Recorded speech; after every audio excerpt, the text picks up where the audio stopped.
me on this. On the record. Okay, well, welcome everyone to the Sweet Tea Podcast. I am joined by our guest, Sherry Sylvester. She is epic boss lady. She has a great story, and so that's why you'll notice our setup is a little different. We're doing interview style. She really, the big part of her story is not only is she like number one top dog in Texas when it comes to political conversations and political expertise and communications, but also she started out liberal, a Democrat, and then has transitioned now to Republican conservatism. And so we're going to like dive into her story and see what that's all about. So Sherry, right now you are a distinguished senior fellow for the Texas Public Policy Foundation.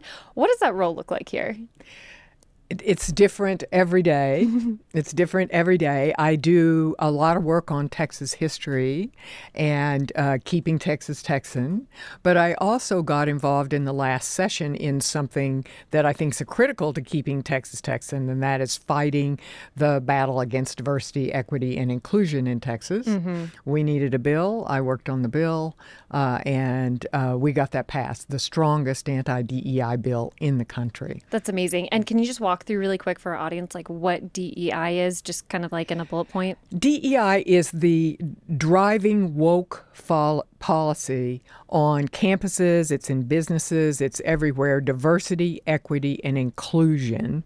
It's the policy that has given us things like at the University of Texas Medical School, if you're African American, you just have to make a 75 percentile score on your MCATs to get into med school. Wow. For Anglos and Asians, it's 25%. Wow. So it's changing the bar. Yeah. It's separate graduations for African Americans, for lesbian and gay and transgender kids, for Hispanic kids. For me, it's everything that we have worked against since I was involved in the civil rights movement, kind of coming out of that in the 70s, when we wanted to be colorblind. Right. We see color, but the goal is for it not to matter. Yeah. Now, it's the only thing that matters. Yeah, like the spectrum has like swung so far the other way, and you've gotten to witness it starting from the side all the way over to where it is now with DEI. It's totally wacky. So we have just begun to hammer away at that here in Texas. Yeah. Thanks to the courage of Senator Brandon Creighton, a Republican out of Conroe, Lieutenant Governor. Abbott signed the bill. So, but already the universities are holding secret meetings and not so secret meetings going, how can we get around this? We don't have to pay any attention to this law. So yeah.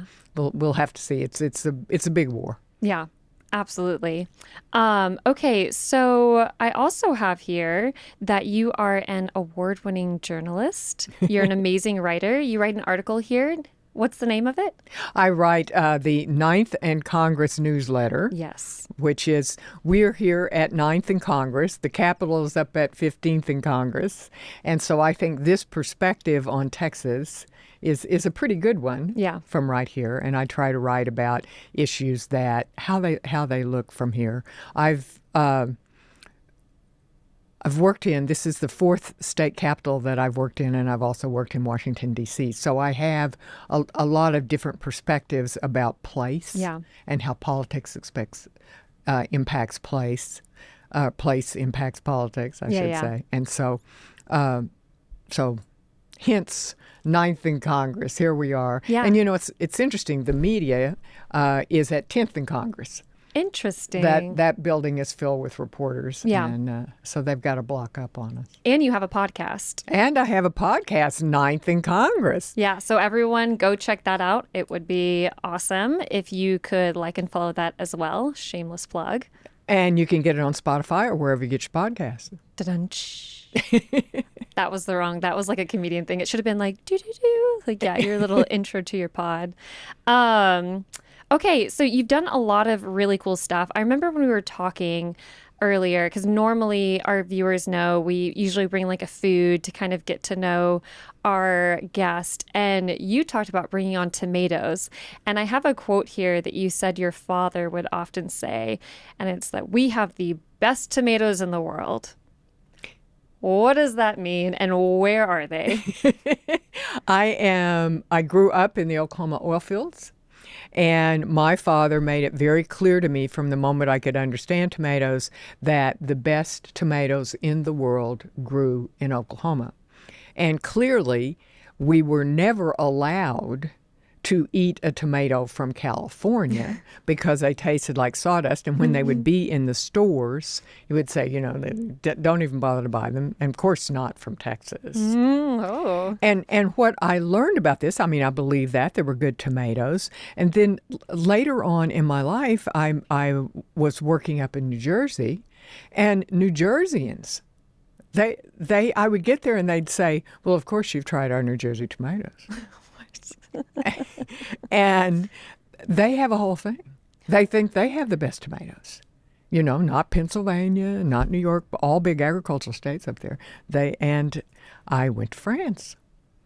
Clearly, best tomatoes in the world my goodness. are in France. And so my theory is that wherever you are, you think your tomatoes are the best. I've never talked to any Texans about how they feel about tomatoes. I think a lot of our tomatoes come out of Mexico, but Yeah. and they seem yummy to me. But I love our tomatoes. Yes. I would argue that they are, in fact, the best in the world. well, there you go. That's throwing down the gauntlet. Yeah, so it sounded like your father had a really big impact on your life when you were younger. Can you kind of describe, like, most fathers would, like, for me and my dad, like, we would bake cakes together. What did you and your dad do together? Well, we campaigned a lot. My father was a politician. Love it. And he was the mayor of our small town. He was on city council first, and then he was elected mayor. So we did a lot of going door to door. So in the small town, so I'd be there and handing out the brochure and talking to him. This cute little Sherry Sylvester, all tiny. And my with her little sister, there would be pamphlets. two of us, two little blonde-headed girls, and winning him over. He had come back from World War II. He was a war hero and had come from pretty dire. He had grown up, was born in town, and pretty humble circumstances. So the fact that he could come back, he worked for an oil company and do this. And for him, politics. I mean, he was a Democrat. Everybody was a Democrat. But for him, it really had to do with public service. He did these great projects. For example, he looked at the city map and it was not accurate. Interesting. So he redrew all the lots and the numbers so that you had the right number on your house. And then he went to the Boy Scouts and got them involved in selling house numbers. Oh. So we got all the numbers straightened up so you had the right number. That's on really your cool. house. And he bought the water company so that the city owned the water company. I mean, he got the city To do that. So for him, it was, you invested in your community. We traded in the community. It was cheaper to go to Tulsa, to a bigger store, to shop. But my father always said, no, we trade here. That's we trade cool. with the businesses here. That's cool. Where you get the best tomatoes in the Right, world. where you get the best tomatoes, and you may have to pay a little bit more, but you're helping the grocery guy, Yeah. or the drugstore guy, or the restaurant guy. Yeah. So you said your dad was a Democrat. So He was a you Democrat. were raised like as a Democrat. And then what did that look like to you as a kid? So you said it was all about civil service, serving the community. What was your view of Republicans at that time? And I'm not as a little girl, but in like your youth. Well, there weren't a lot, although my grandparents were Republicans, and they also lived in the town. Oh. And my father just thought that this was an ignorant decision on their part. Most Republicans in Oklahoma and in Texas at that time were African American. My grandparents were not African American, but they were Republican, and they had really good reasons for being Republicans. Your grandparents. My grandparents. Right. My grandfather was the son of a Civil War soldier, a Union veteran. Wow. So when he went to register to vote, he said, Lincoln's Army, I'm a Republican. Wow. My grandmother had an even better story. There was at that time following the Dust Bowl in Oklahoma, there was a lot of socialism. There were these groups called Oklahoma Reds, and they were socialist. Oklahoma had a socialist governor. Wow, I did not know that. And she said, my grandmother said when they got the vote in 1918, 1919, it was earlier than 1920, she went down and she registered as a Republican, she said, because her father had gone to all those socialist meetings and he had all those socialist magazines and things in the house. And she said, I read them all. I didn't believe a word of it. Wow. And I became a Republican. So once I learned that, I had the force of my father seeing the Democrat Party as the party of the working man against wealth, which was how Republicans were seen at that time. Okay. On the other hand, I had my own grandparents who had very principled reasons for being Republican, and they were poor as church mice. So it raised questions early on for me. Right, seeing that dichotomy between the two. So then you went off to, how did you get to the Northeast? Well, via the Northwest.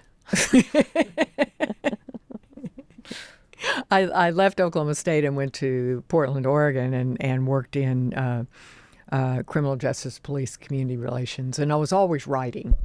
I wrote op-eds and things. Yeah. But I was doing what we call here at TPPF right on crime, but what back then I guess you would call left on crime, really trying to deal with recidivism and alternatives to incarceration, and particularly looking at police reform.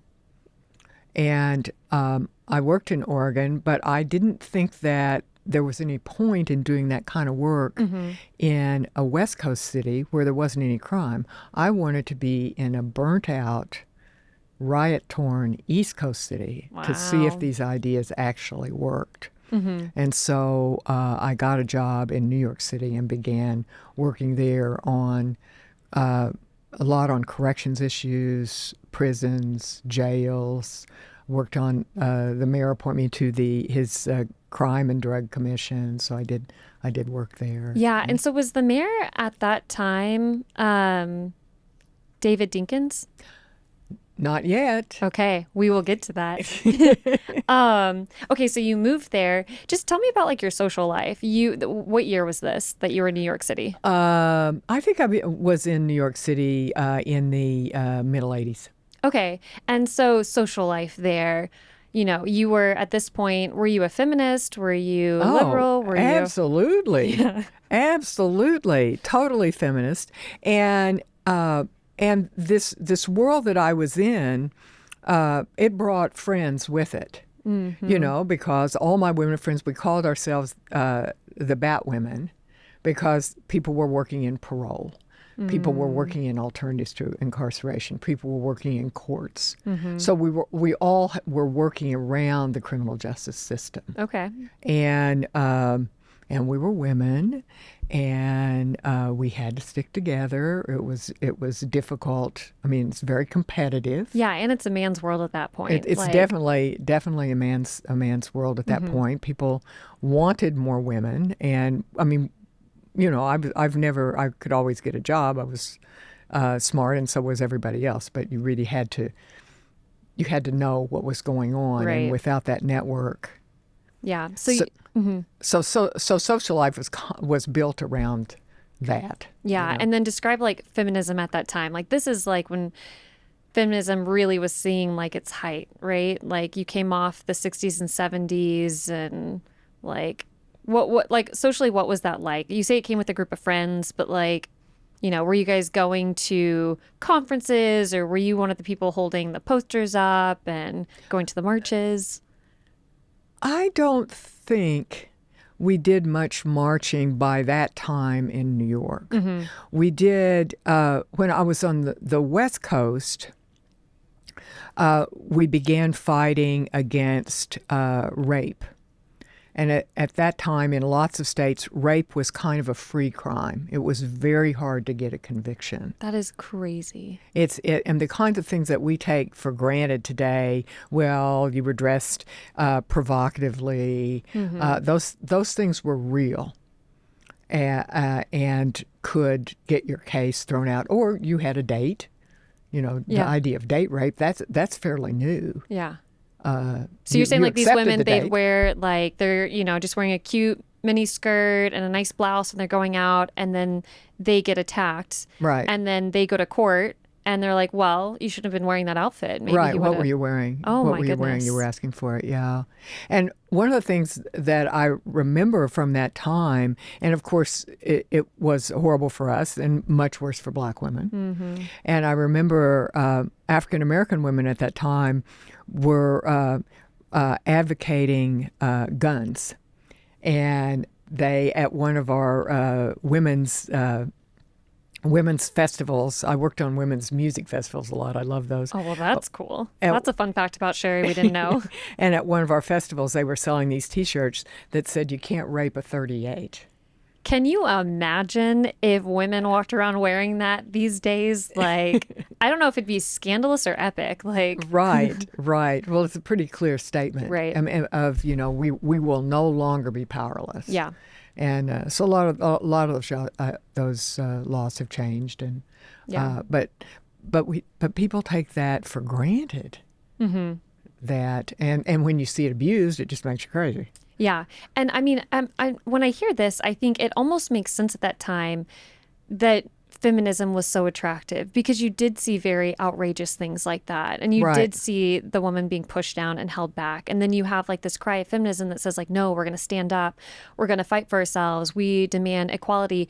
But it seems like the pendulum also swung too far in that arena. When did you start to see like the cracks and the faults in the Democrat Party and feminism in general? Well, that's a huge question, Taylor. It's like, the cultural piece and and the political piece. And we're so blessed as Republicans because pretty much everything the Democrats do, they do wrong. But it was early on in bringing some of the things that had feminist names on them, like the sexual revolution wasn't our war. Mm-hmm. I've read a book about this where it's like, didn't a guy end up sponsoring, like, wasn't a guy, like, if you dig down to the root of it, started by a man? Yeah. Well, and Barry Weiss is doing a huge debate on, whether or not feminism has been valuable for women overall. It's hard for me to see, having been having lived in a time where there weren't any women in leadership positions. Right. And now it's much more common to see that. Yeah. Although rarely without a fight. Yeah. But I think that piece, it's just hard to get to that piece where everyone is seen on merit. It's like what we were saying about color blindness. You need to be gender blind. But the Democrats, I mean, they went quotas. Yeah. They went quotas, I was so stunned when I first got to Texas because I was working as a journalist and I had to go to all the political conventions, which is great. I went to national conventions for the Republicans. I went for the Democrats. And the Democrats, you had to have 45 women and 35 Black women and, 14 gay people or whatever. They had an actual quota. Wow.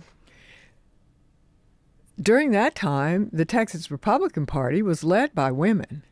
Susan Weddington was the chair for a long time, and then I can't remember that other person. But yeah, there was a whole period in just there. Naturally. It's not like they were like forced into it, because it sounds like the Democrats, it was very much like, we have to hit this. And I can, like, if I'm looking at it from someone who sits on the left, it's like, well, yeah, we have to force it because that reflects society, and society is not being reflected in these groups. But in actuality, let society reflect what is actually there. So if there are not 25 Black women who are interested in going to a political conference, like, why force them to, like, why force that quota on your audience. And yeah, maybe your delegation should be all Black women. Yeah. I mean, Who's to say they're not limiting it? Yeah, who's doing the work? Mm-hmm. And who's doing the work? And I think that's what happens in our Republican Party. I mean, that's always been true. I mean, I think we've known that grassroots women. I mean, it was women that turned Texas red.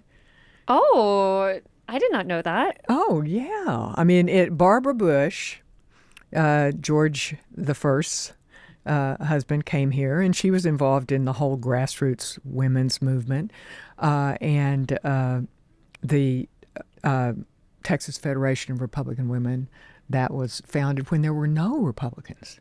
I mean, Barbara Bush talked about over in Midland, Odessa, going to Republican meetings, and they'd be the only people there. Wow. So they began to build that grassroots through the Texas Federation of Republican Women, That's amazing. Which now is huge. I mean, of course, there were some men running for office and doing all these other things. I'm not saying they did it alone. Yeah. But huge piece. And so, of course, they're going to have a seat at the table. They still have a seat at the table. Sometimes they're the only people at the table. Yeah. So when you were in New York, let's go back to David Dinkins. Okay. Tell us who he is and just how you're involved in that process. David Dinkins was the first African-American to be elected mayor of New York City. Yeah.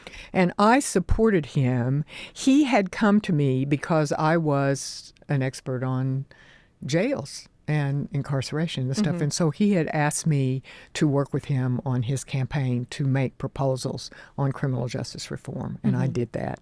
And I liked him. And I felt at that time, remember Trump? This is how long Trump has been with me. So Trump was a big mocker in New York City at that time, and he was always at war with the former mayor, Ed Koch. And so Dinkins came in, and he had just a different vibe. He was thoughtful and old New York. And it seemed to me New York it was time for New York to have a Black mayor. Dinkins had the experience to do it. And was he a Democrat or Republican? Oh, he was a Democrat. There were no Republicans in New York at that time. And I wanted to say, I was not one of those moderate Democrats that kind of moved over to being a Republican. I was a left-wing Democrat. I've never been a moderate anything. So, I really, really believed in that. And he appointed me to work at the New York Health and Hospitals Corporation. And that's when cracks began to appear in my thinking about all this. And that's what we want to do a little dive into, is those cracks. So you were, and I like that you clarified, like you were left wing. So if there's anyone listening to this podcast who either is, because maybe they're a friend of one of us, and they're brave enough to venture into listening to this podcast, or if you have like a family member or a friend. Are we going to hold them up at prayer now? Yeah, let's just take a little candle. So if we have people like that listening, it's good that you clarified that, because we want people to know that it is possible to change your viewpoint. We had Britt on earlier, and she talked about how she kind of got pulled into that kind of woke style era of Los Angeles. And, we have viewers that can identify with this, but you also made this switch to like hardcore to hardcore. And so walk us through that. It just seems like so hard to believe that someone can go like alt left to right. And you especially, like, you were in the heydays, I feel like, of the left. Like, you were when the left really was cool. And now that's just kind of like, sorry, I can't say on record the left was cool. Back when, like, they had all the style and the pizzazz and like the swag, and they, women were in power. And as you described, like, Republicans were doing the same thing. I just think we've always been low key about it and more subtle. And we were in the pantsuits. Yes. And we stayed in our skirts. Right. Yeah. We were very proper. and I kind of saw that, and particularly where I was, New York, New Jersey. I mean, Christine Todd Whitman ran for governor of New Jersey, and old money, Republican or Democrat? Republican, and always in the St. John's suit, and the sensible heels. Yes, and, yes. just that stereotype, which was, nothing like how I had lived my life with, wild curly hair and I wish we had an image we could like throw up to show like these epic, because I just feel like you rock the pantsuits now. I just can't imagine like the hair and the whole get up. Like, we got to get a picture, maybe in jeans. I don't know. We'll see. So describe like one or two of those cracks like that led you to republicanism, to the right, or to begin to ask questions. To begin to ask questions. In working at the Health and Hospitals Corporation, when I was there, so this Democrat city. I mean, we talk about Democrat cities, ruining cities.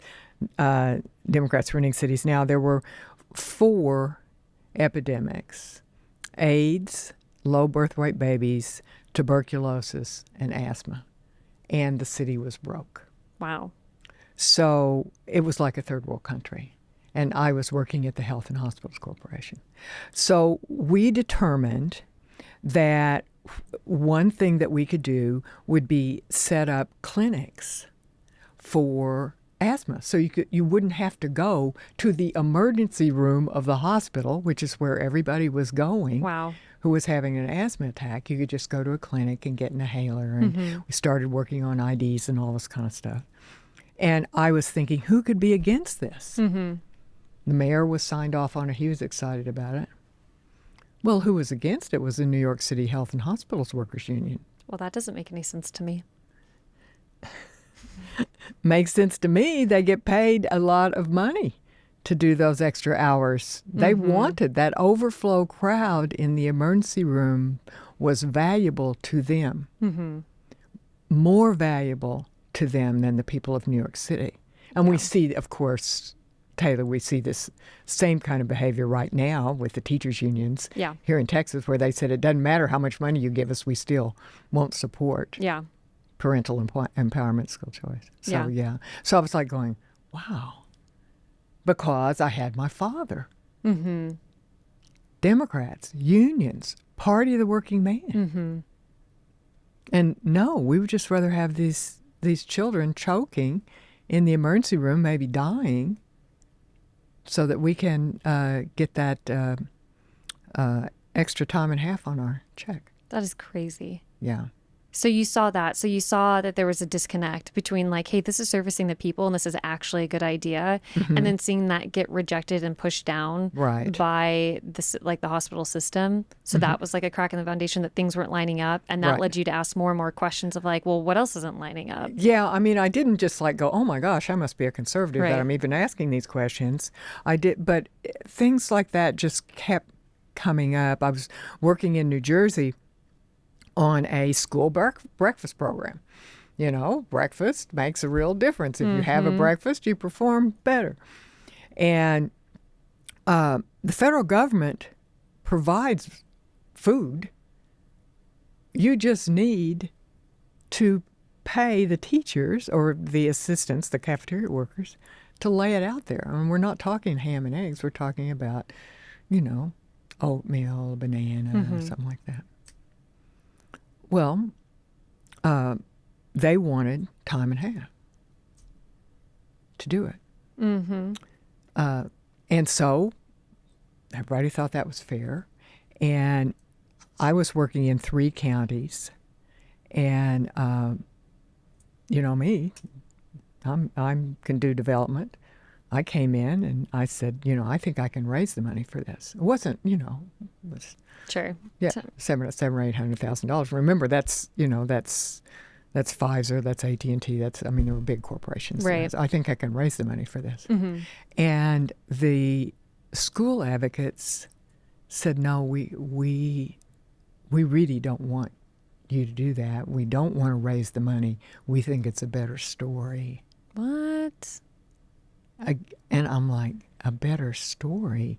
They wanted they wanted another federal government appropriation to solve the problem. Yeah. When to me, the problem could have been solved. The community would have solved the problem. Yeah, it just sounds like you're offering very practical solutions that Right. are affordable and effective. And instead, a lot of them are like, sounds like they're just like turning back to the federal government, being like, no, like we want it to come from the federal government. Like we want our checks and we want our money. This is our narrative. This is our narrative. It's crazy. And I was seeing a lot more of that, and a lot of it in education, Taylor. I mean, Newark Public Schools, and I was writing about this at the time, Newark Public Schools was spending the same amount, annual per pupil spending was the same as Harvard.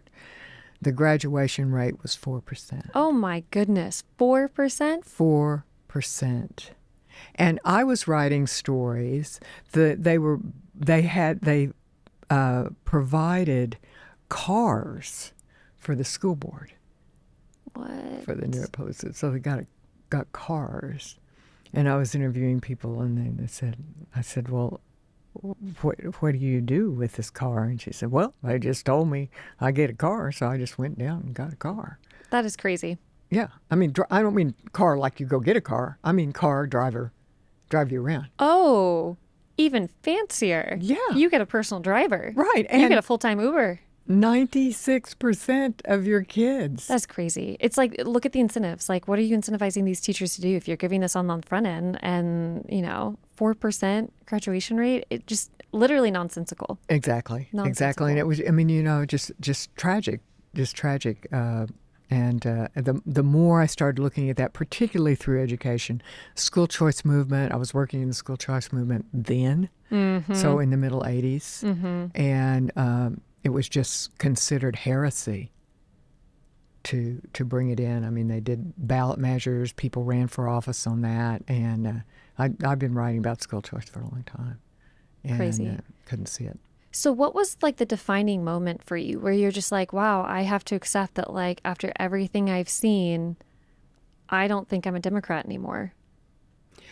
Well, I was writing, so I had that perspective. And people started pinging back, Sherry, this doesn't sound like, it sounds like this is pretty left-wing. And people would write the newspaper. I have one upstairs, and it said, it's clear that Sherry, hates Bill Clinton. Wow. And then it's clear that Sherry's in Clinton's camp. And I forgot about that. That was a big deal to me. Yeah. I had voted for Clinton. I had campaigned for Clinton, and I was a feminist, where the thing that we believed is the personal is political. Now, I don't know if I still believe that. I guess I still do. Character matters. Yeah. Character definitely does matter, and I wrote about it a lot. Character when it comes to politics, or Character when it comes to politics. I Yeah. mean, my paper sent me to Washington. I was involved in all the hearings, got to cover those hearings, and wrote about Monica. I never got to interview her. I tried to.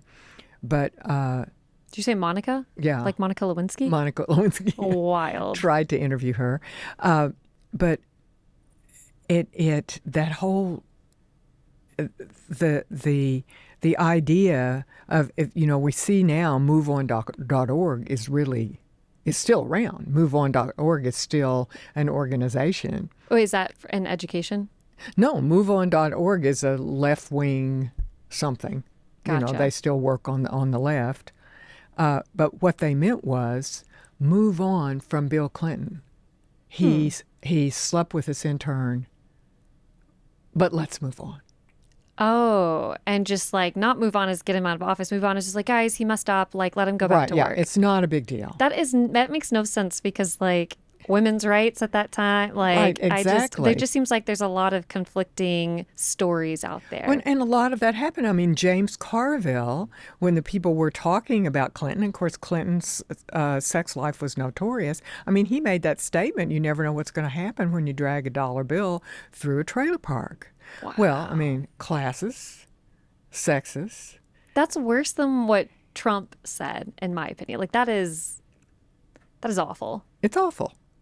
It is definitely awful, and it matters to me. It matters to me what Trump did, and I think as women, we can't just go move on. Yeah. No. This doesn't matter. Yeah. It doesn't matter. And I think to answer your question, for me, there was really no coming back after Bill Clinton. But I remember the moment when I was driving to vote, and it was a gubernatorial, it wasn't presidential, and I knew the guy running for governor of New Jersey was a crook, the Democrat, the incumbent. And I had always thought that I would never vote Republican while my father was alive. Yeah. But I couldn't.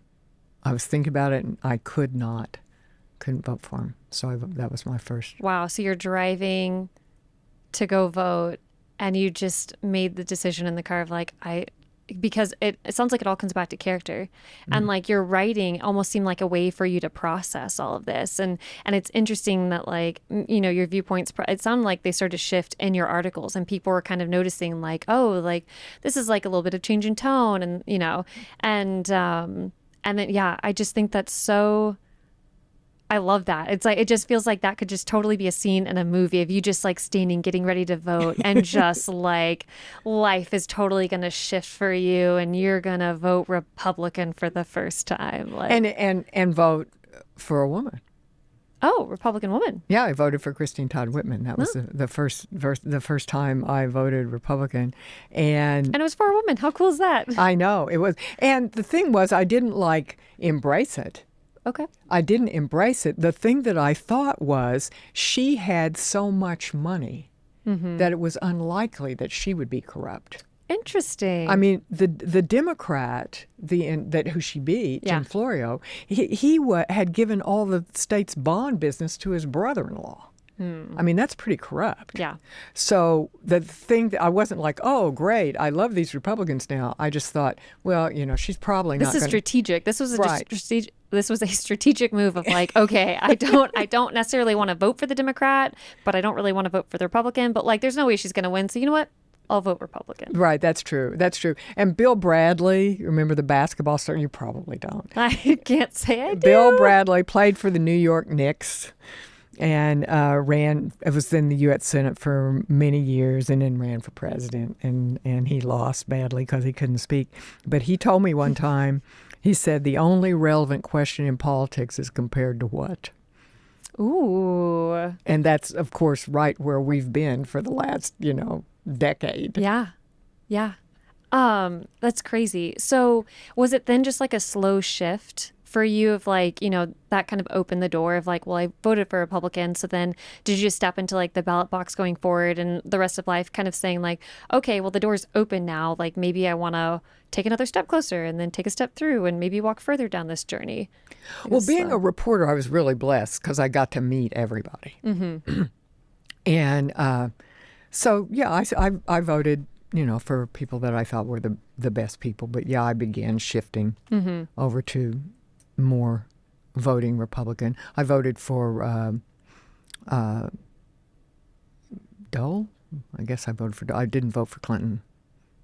And I voted for George W. Bush. Whoop.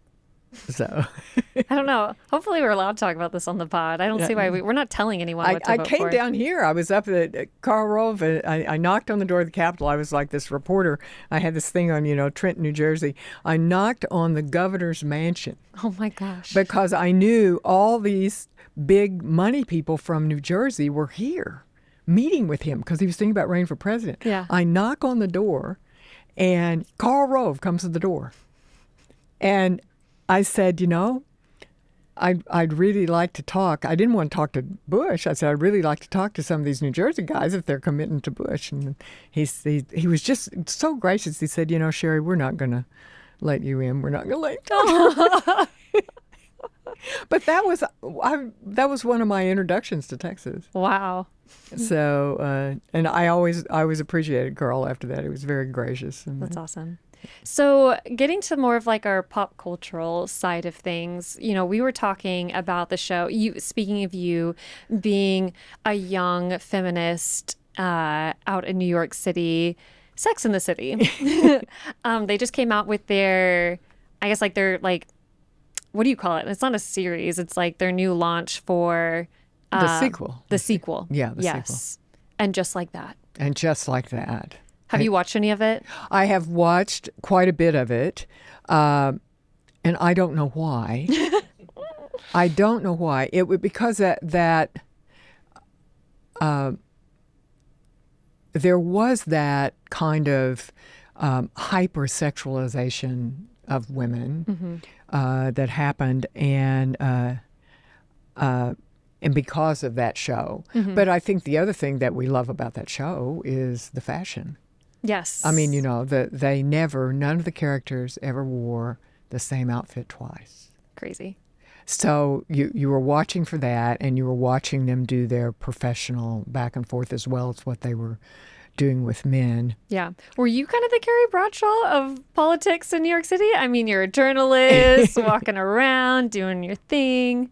I felt like that. I mean, I felt like I wrote a lot. Yeah. You know, I was always putting out columns. I didn't have a regular column in New York. I did in Portland, and I did in New Jersey, but not in New York. And so, you know, I was in the paper. Yeah. You know, a lot. Yeah. So it's like you can really identify with like Sex and the City, like the show, and so you said that you've watched episode. Have you seen like the whole series, Sex and the City? Oh yeah. Okay, so like you're totally familiar with it. Well, when I got here to San Antonio, there was all these people at the Express News that we all watched it together. Wow, it's like a real bonding moment. So, in the sequel, what are your thoughts on that? Do you like it? Was it like a turn from the original? Is it too much? Too not enough? Oh, it's so New York. It's so New York. These women are so tiresome, and of course they're all super politically correct. Right. I mean, just and never questioning. I Never like that. questioning. I feel like that's very observational. Like they're not, it's like they just have to say what they know is right. And I feel like it kind of takes away from the script. It doesn't Right. add anything to it. I think it takes away. Yeah, there was an interesting one like 2 or 3 weeks ago, and Carrie went to a fundraiser for Candace Bergen, who was raising money, and all these old feminists were there, and Gloria Steinem was there, and she had her picture taken with Gloria Steinem, and Gloria Steinem says, "I guess we believe the same things." That was her line. And I thought, if you believe the same things as her, that means that American feminism is on pretty shaky ground. Yeah. Yeah. And so how is it shifted in your point of view as someone who is like a self-proclaimed feminist now turned Republican? How do you see it changing? Well, I think a couple of things. I mean, it's not like, oh, we've won. It's not an issue. I think it is. I think that you always, and this is probably true for everyone, but you always have to lean in. You always have to remind people how good you are. I mean, you know that. You always have to remind people how good you are. Yeah.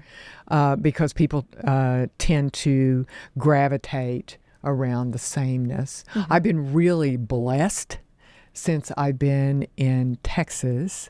After I left the newspaper, I worked with Dick Weekly at Texans for Lawsuit Reform, who is an exemplary 21st century guy. He just wanted the smartest people.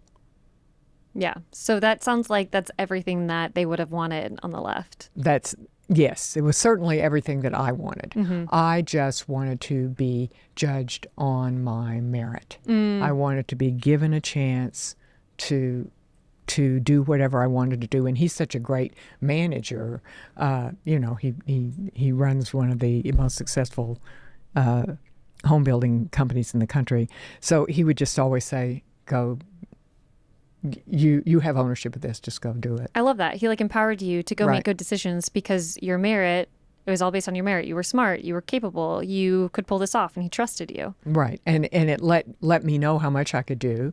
And then from him, I went to work for Lieutenant Governor Patrick, who is famous for putting women in leadership positions. And there was a time, I haven't looked now, but I was the only woman among the big three that was, in a leadership position in one of the big three offices. And I don't think we ever thought about it or even discussed it. He has there's a lot of his advisors, his policy advisors are women.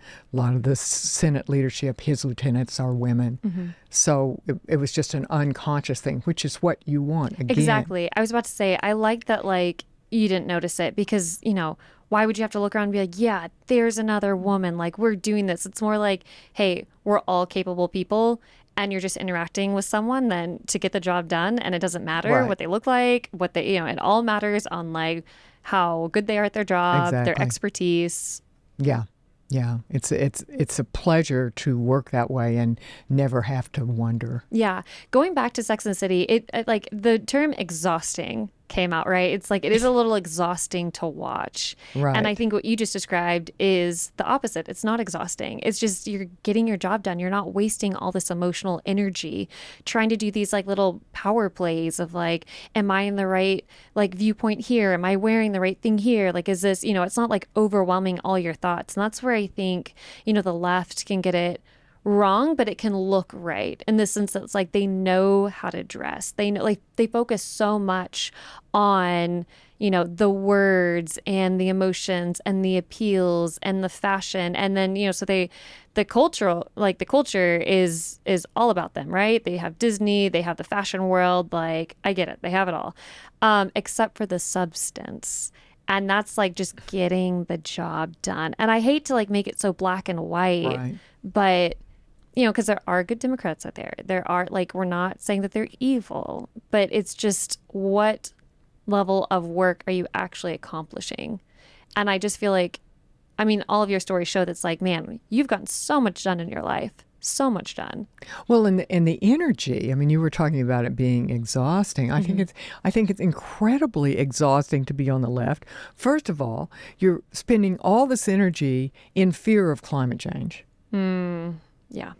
Not thinking about it rationally. And thinking about what is actually happening, what we are actually doing. Instead, there's just like hate and panic about that. And then if you believe that America is entirely driven by racism, then you've got to worry about that all the time too. I see what you're saying. Like these global anxieties of like, they will affect every area of your life. And that's what we're seeing from the Gen Zs. Yeah. They're depressed. Yeah. Well, I'd be depressed too if I felt the world was going to end and it was just a racist hellhole. Yeah. What a good point. But that's not what I see. That's not where I live. As I said, I've been around for a while. I went through the You Can't Rape a 38 movement. And I've seen things change. The year I live in now, is it perfect? No. Is it better than 10 years ago? Yes. Is it better than 50 years ago? Absolutely. Yeah.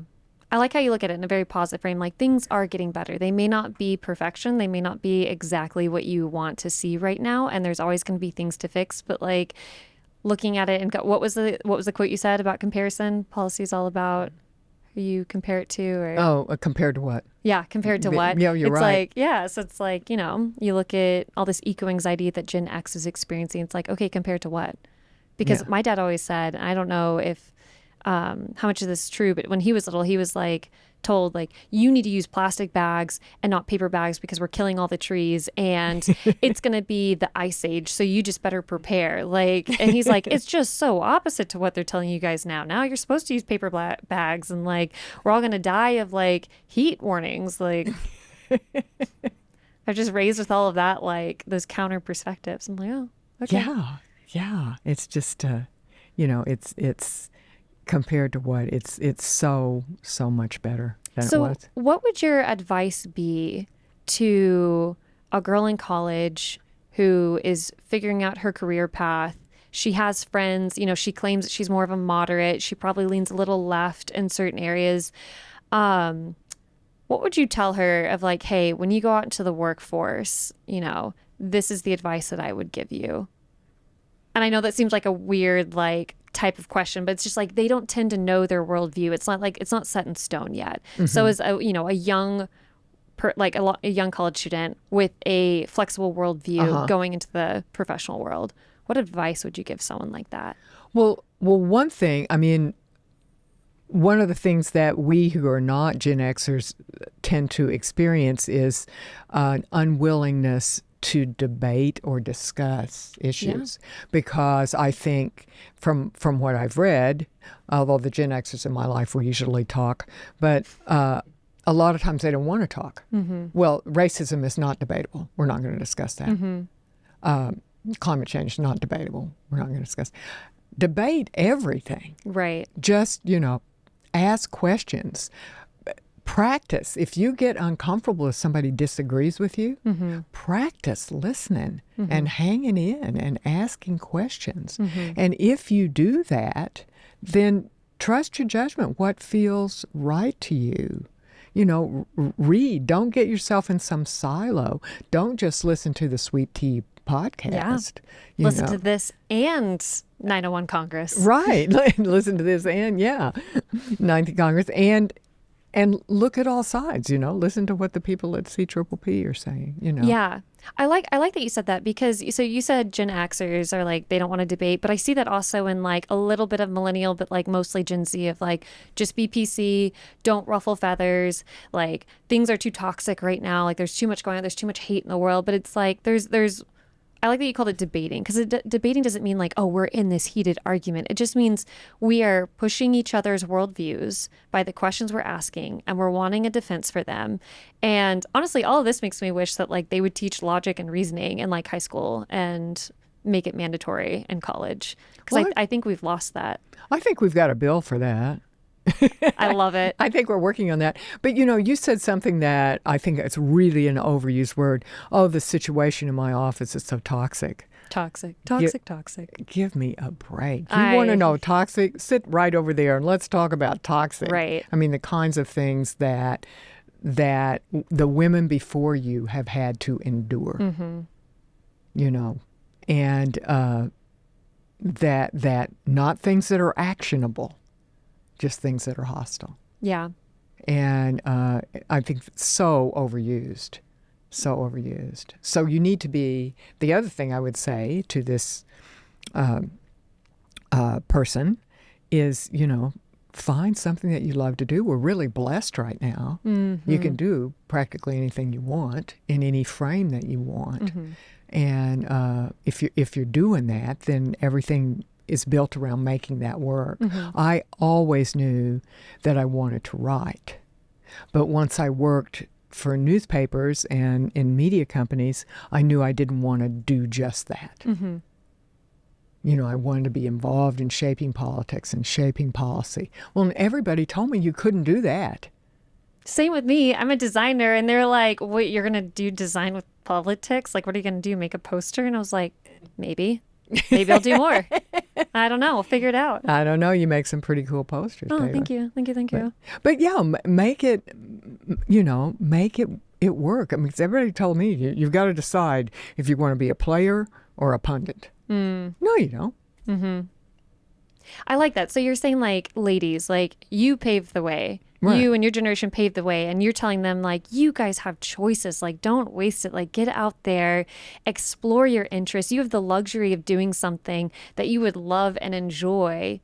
So, don't just twiddle your thumbs and say, wow, my work is so toxic, it's so hard. Like, okay, is it toxic? Like really ask yourself. I think, challenge yourself back on that. Is it toxic? Like, is there something you can do to stop that? Like I just feel like, you're also talking a lot about empowerment, like self-empowerment. Like guys, right. Like you are capable of dealing with this. It is okay. You're going to make it. Like it may not be as difficult as you think it is. Right. We're not saying that it doesn't hurt or that it's a little, or that's, not a little lonely sometimes, but like all things considered, like, just compare yourself to what happened 10 years ago, 50 right. years ago. Like, and, maybe shifting that perspective can help them. Yeah, see where you want to go And if this is something that you need to get there, then, push through.